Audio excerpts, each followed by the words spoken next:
Great Debaters Contest is brought to you by Safaricom M-Pesa.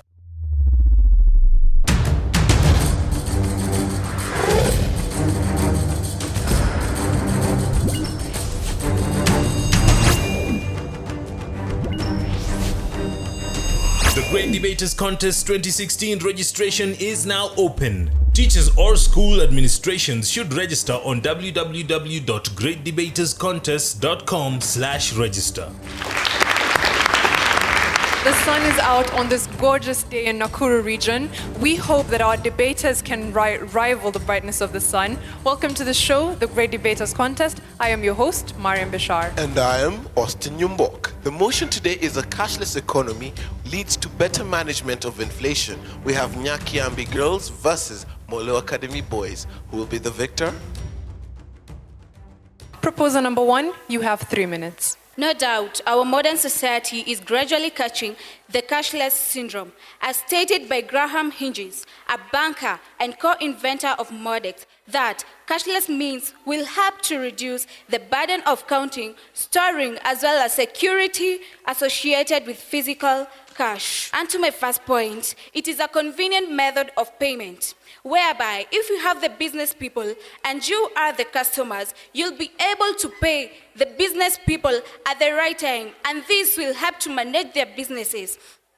And after managing their businesses, they will have no reason to hike the prices of their goods, and this will end up managing inflation.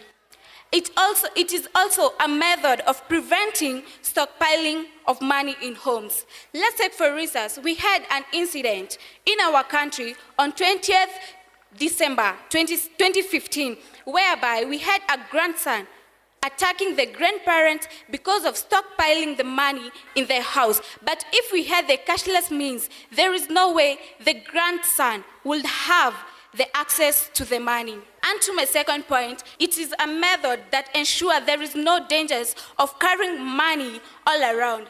Let's take for instance, you have a business and it's a large business and you'll have the urge to transport your money. You'll end up having a courier service, e.g. the G4S and the Wells Fargo, to transport your money. And in the process, you don't know if the money will get to the place that you want in safe hands. Because nowadays in our modern society, it is not easy to identify the people who are trustworthy that you can entrust your money to for transportation. And this will lead to some of the employees to get access and steal your money.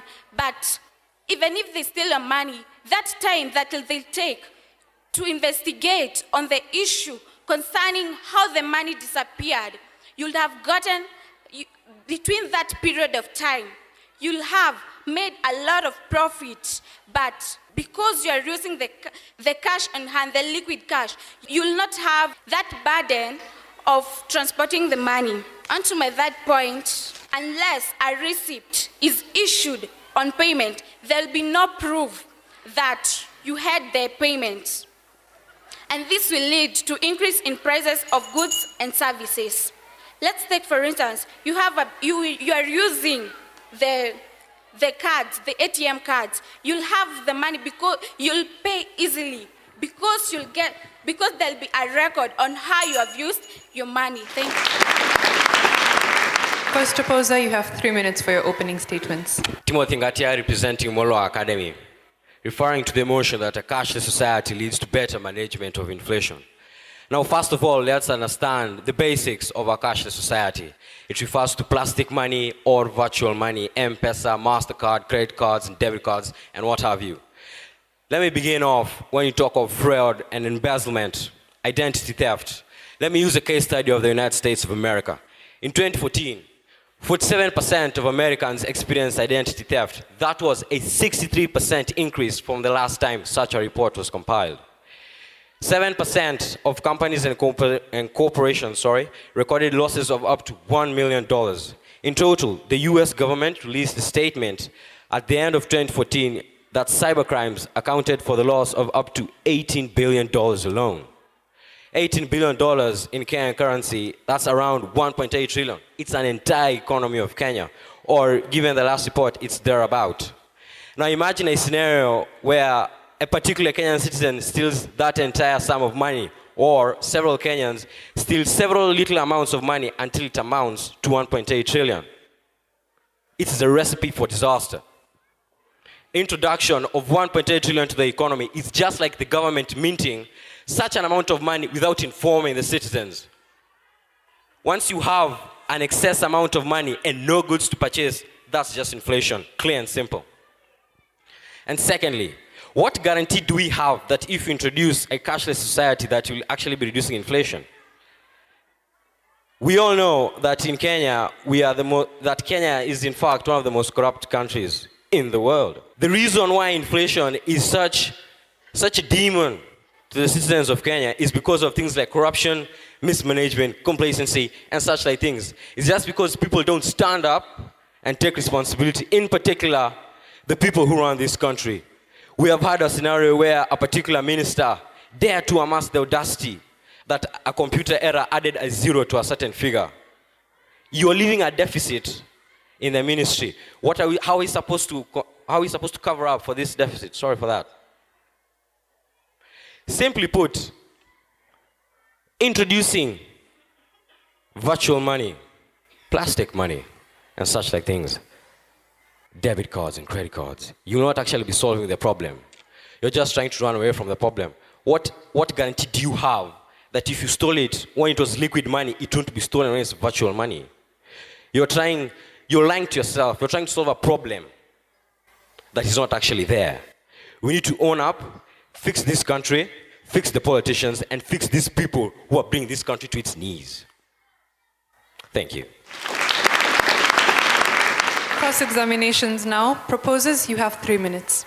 They refer to me as Mary Murimi from Nyakiambi Girls. I would like to strongly propose the motion that says a cashless economy has led to better management of inflation. On my first view, business people may tend to evade taxation. Some business people may tend to lie to the government on the amount of income in their business. Let's take, for instance, I'm a mtumba seller. It's very possible for me to lie to the government about the income that I get. But when we use these credit cards, it will be very, very simple for the government to trace me on the amount of income that I get. If all the business people are able to pay taxes, the inflation will be reduced, and this will help in managing inflation. On my second view, adverse effects on the balance of payment. I simply mean balance of payment is the payment made for the import is equal to the cash that we receive from the exports. Use of the cashless makes the country export more and import less. But use of the cash makes the country export less and import more. Let's take, for instance, I want to import a car from Germany. The car will reach in Mombasa, let's say 1.2 million. But when I'll be receiving the car, it will be 4 to 3 million there.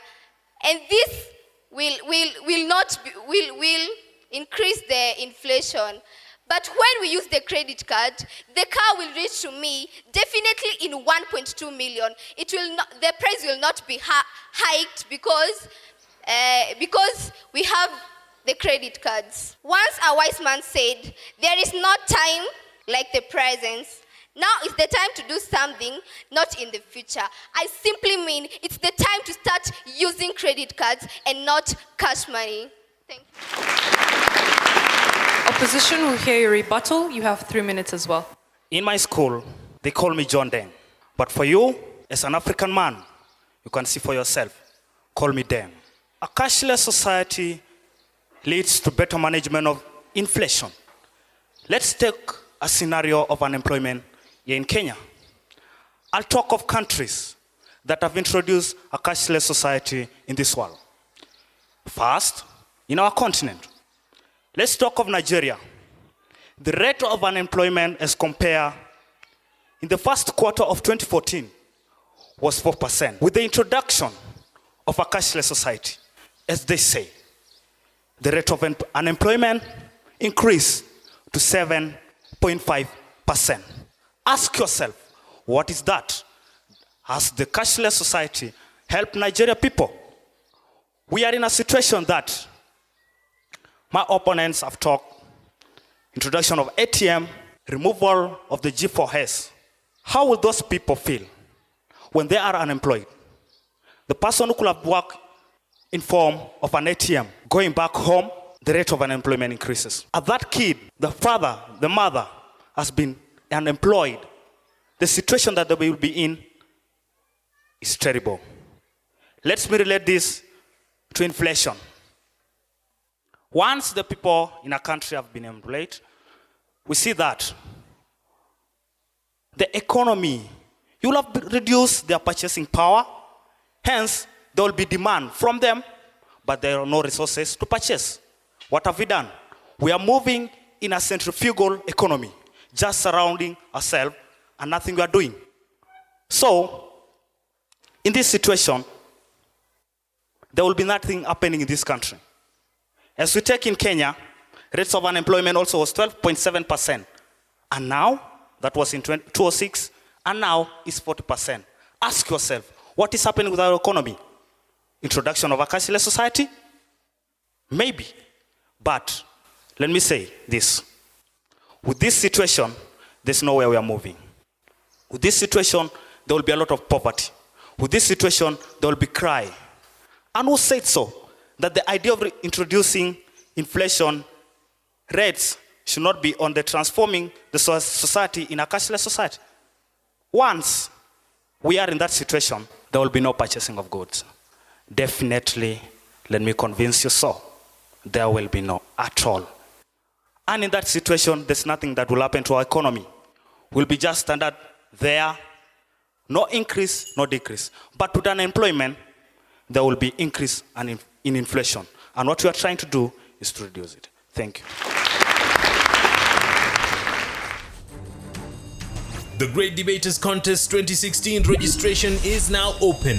Teachers or school administrations should register on www.greatdebaterscontest.com/register.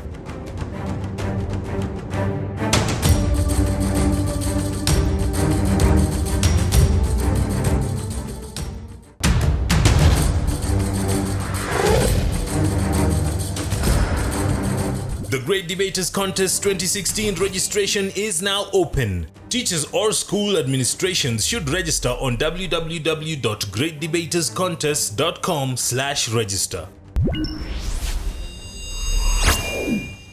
The proposers have been asked how liquid money helps to decrease imports while at the same time increasing the level of exports.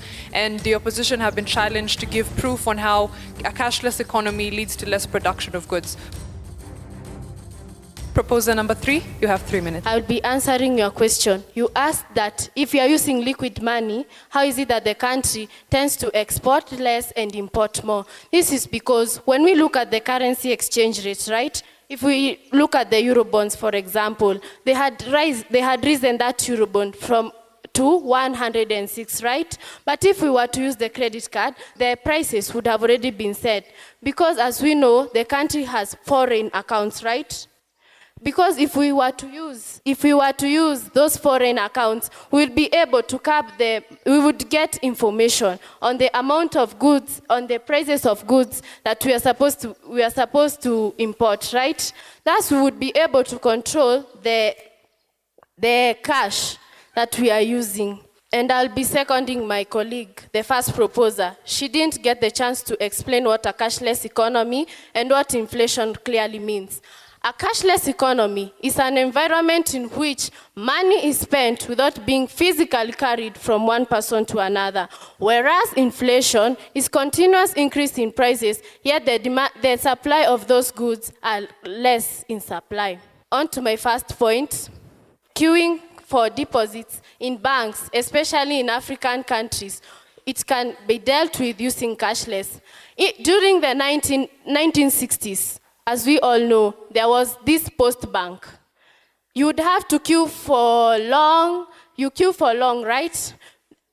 And during that queuing, you get tired and you don't get the money that you're supposed to withdraw. But using this cashless economy, you can easily, from your living room, you can easily pay school fees. For example, the KCB has introduced KCB Mtaani, which makes it easier for a common mwananchi like you and me to be able to pay for school fees right from our living rooms, right? It will save government on cost of printing, distributing, and handling large volume of cash. As we all know, 70% of the money circulation in a country like Nigeria exists outside the banking system, right? We find that those Nigerians, they don't have access to that cashless economy. They can be able to save on that cost, right? Because, as we all know, the 70% of money circulation in Nigerian economy is outside the banking system. Thank you. Third opposer, you have 3 minutes to respond to the audience. You can call me Makori Arena, a village scrivener. We are talking about a cashless society leads to better management of resources. I'm here to shoot down this motion. Let us start on the first point, the illiteracy levels in this country. I'll stick my guns back at home. I'm talking about counties like Turkana, Lamu, and Mandera. What is the literacy levels in these counties? The literacy levels in Turkana, Mandera, and Lamu are below 30%. You know what I'm talking about? 30% are the only people who are learned, 70% are not learned. These are camel herders. These are people who are supposed to stick to the religion of herding camels. How are you going to sell the policy that you're supposed to turn your money from a cash society to a cashless society? How will this help this person? For us to change to bring down the inflation rates, we're not supposed to hide behind the things that we are supposed to change our currency from hard cash to soft cash. I'll give an example. Nigeria is in Africa. Nigeria started the cashless economy way back in 2013. Their inflation rate was at 8.5. This year, January 2016, what is the inflation rate in Nigeria? A guess from the public? 9.6. We are seeing the rate is rising instead of going down. So if you're going to adopt a cashless society, we are not going to necessarily translate to a situation whereby the inflation rates are going to move down. The inflation rates are going to rise. And on to my second point before time is up. The government corporate control over a monetary policy. We have a cash society. Who are the people who control our monetary policy? This is the CBK. And the CBK have the opportunity or the mandate to make sure that they develop something that helps us. So if you're going to change the society from a cash-oriented society to a cashless-oriented society, we are only going to make the parameters that cause inflation to mold. For example, what are the causes of inflation? They are not in the form of that the cash is in form of hard cash, so that we move it to the soft cash. The causes of inflation are bad governance, poor monetary policies. So if you're going to say that we want to bring down the rates of inflation, let us not move back to the bushes. Let us directly deal with these parameters. So to make the proposal of the motion, I urge you to move to our side so that we help deal with this situation instead of playing blame games of saying we should turn our society from a cash-oriented society to a cashless society. And I should urge the audience to move with me so that we may deal with these parameters that cause inflation and not hide behind that we should move from a cashless society to from a cash society to a cashless society. Thank you.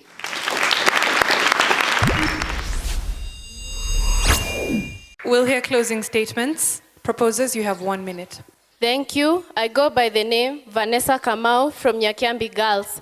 I would like to correct the first opposer. You talked of embezzlement and identity theft. As we all know, right now, currently in the economy, there is installation of biometric operation machines, which deals with working with fingerprints. Right now, can you openly tell me, look at your hand and compare it with your neighbors?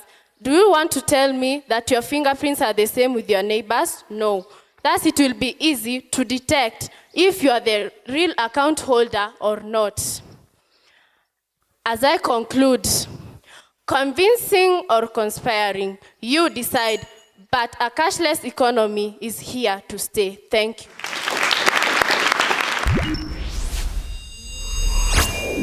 Opposition, you have a minute as well for your closing statement. Ladies and gentlemen, since I want to be back one more time to reiterate the essence, or rather how it beats logic just to switch from liquid money to hard money, I'll say this. Switching to cashless economy is losing so much. There is no need to take hungry boys and girls, hungry citizens, uneducated citizens, to take them back to class just so you can teach them how to use a plastic card or how to press buttons on their phone just so they can withdraw or deposit money. I tell you one last time, the strength of this country is not built on what type of money we use or what form our cash is. It's just simple decisions. If your signature was the one required to turn this country around into something, into a force to reckon with on earth, would you risk the lives of men and women, the education, just to take them to school so they can learn? Risk several people losing their jobs? Or do you stick to what we have and fix the country and leave it with something? Create your own legacy. Thank you. Nyakiambi girls, first problem was on deconstructing the motion. When you're given the motion, try to look at the key terms in the motion. Here we are talking about a cashless economy. We are looking at inflation. And Anne, you're the first speaker. I expected to hear the definition of some of these key terms. What is inflation? In fact, you forced me to go back to my dictionary and find for myself what inflation is. And I'm supposed to be educated by you, Anne. That means that you did not do a fairly good job as a first speaker. Explain what a cashless economy is. Tell us how will it better manage the economy. So you just based your arguments on the benefits of cashless economy, the aspect of convenience, the aspects of security, and the same thing Mary talked about, the aspect of tax evasion, which still did not address the motion. To me, the person who addressed the motion was Vanessa, and it's like the debate began with her, when she was building a case for a team. So it was like she was acting alone. Possibly what you can do as a team is see how to create a team, understand the motion, because her understanding of the motion means that it could have spread to the other team members. So for your team, deconstructing emotion was a problem. Execution, therefore, became a problem because motion wasn't understood. And examples were also wanting, especially examples from Anne and Mary. Mary, your two examples were wanting, but Vanessa's examples were good. See how to build a team. It was a learning experience, and you did a fairly good job. For Molo Academy, you guys are good. Are you taught like communication skills and public speaking? Because you guys are so strong. Timothy, you almost sound like the school principal. You'd scare me at a corridor, Well done. Keep that up. And to all of you, really there was a lot of confidence and coherent points came out. But for John Deng, at one point you swallowed your words. You swallowed. It was like, what did he say? We even tried to ask ourselves. So always make sure you've got good articulation and you slow down. Make sure we can hear every word that you're saying. Brian, strong voice, strong communication skills. And I like the fact that out of them all, you're the one who brought up the points on the causes of inflation. That was very good. The results are in. The judges awarded Nyakiambi girls with 64%. Please give them a round of applause. Molo Academy boys, you were awarded 74%. You're our winners for the debate. Thank you to both teams for entertaining us, and of course, bravo to Molo Academy for taking the day. Thank you for tuning in and taking the time to watch us. Follow us on social media for more information. On Twitter, we are at Great Debaters EA. I have been your host, Mariam Bishar. And I am Austin Yumbok. Catch you next time. The Great Debaters Contest 2016 registration is now open. Teachers or school administrations should register on www.greatdebaterscontest.com/register.